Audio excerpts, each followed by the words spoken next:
আজকালকার এই প্রচন্ড ঝটিতি জীবনে স্বামী স্ত্রীর সেক্সুয়াল লাইফ কিন্তু খুব ডিস্টার্বড। হ্যাঁ, তাদের মধ্যে কোনো কনজুগাল সম্পর্কের লাইফে কনজুগাল লাইফ খুব খুবই, অসুবিধা।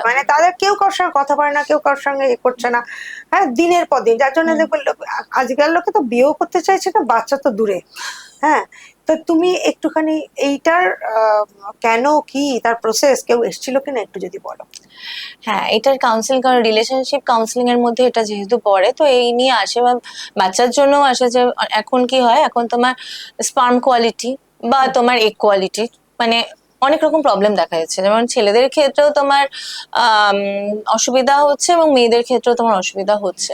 তো সেই ক্ষেত্রেও যেমন আসে হচ্ছে যোগার মাধ্যমে এই প্রবলেমগুলো সলভ করা যাবে কিনা, মানে ধরো ইস্যু নিতে চাইছি সেটা হবে কিনা, এবং তার সঙ্গে হচ্ছে এটা যে আমার রিলেশনশিপ, এই তুমি যেটা বললে যে কনজুগাল লাইফে প্রবলেম বা সেক্সুয়াল প্রবলেম, যেটা একটা নর্মাল জিনিস, সেই ক্ষেত্রে হয়ে যায় কি বলতো, আমাদের স্ট্রেসটা এমন ভাবে একটা জায়গা নিয়ে নিচ্ছে, ওবেসিটি, স্ট্রেস, তোমার ঠিকঠাক ভাবে ঘুম না হলে সবকিছুই অ্যাকচুয়ালি লাইফ চলে যাচ্ছে। হ্যাঁ, কারণ দেখো তুমি, তোমার ঘুম হচ্ছে না, তুমি কোনো মতে ঘুমালে সকালবেলা সেই অ্যালার্ম বাজছে অফ করছে, অ্যালার্ম বাজছে অফ করছে করে উঠলে, তাড়াতাড়ি করে কিছু করে অফিস চলে গেলে, দুজনেই সেম ভাবে অফিস থেকে যখন অফিসে ওরকম ভাবে কাজ করছো, এখন টায়ারিং, প্রচন্ড ভাবে প্রেশারের সঙ্গে কাজ করছো, অফিস থেকে ফিরছো, ব্যাস শরীর ছেড়ে দিচ্ছে।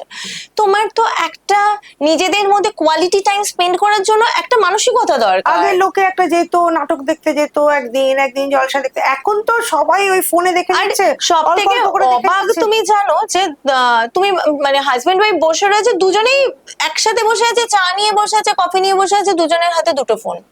তার মানে এখন মানুষের ক্ষেত্রে না, যে পার্সোনাল লাইফকে যে একটা টাইম দিতে হবে বা একটা কোয়ালিটি টাইম তোমাকে স্পেন্ড করতে হবে, সেটা কিন্তু খুব কমে যাচ্ছে।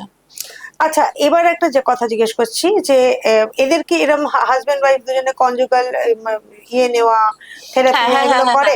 একদম একদম একদম, এবং সেই ক্ষেত্রে ভীষণ ভালো রেজাল্ট পাওয়া যায়। তুমি যদি কাউন্সিলিং করছো বা তুমি এসে, ওটা ওটা কিরকম বলো তো, যে ওই একটা মুভি দেখতে যাওয়ার মতন, যে চলো একটা আমি মাসাজ নিই, বা আমি হয়তো কোনো একটা জায়গায় যাচ্ছি, কিছু একটা আমি খাচ্ছি একসাথে, স্পা করি, ঠিক সেরকম এটা হচ্ছে সাউন্ড হিলিংটা হচ্ছে একটা, মানে তোমার ফুললি তুমি একটা স্পিরিচুয়াল জগতে তুমি যাচ্ছ, তুমি অন্যরকম একটা কিছু ফিল করছো, এবং যখন তুমি ওখান থেকে ব্যাক করছো, একটা অদ্ভুত ভালো লাগা।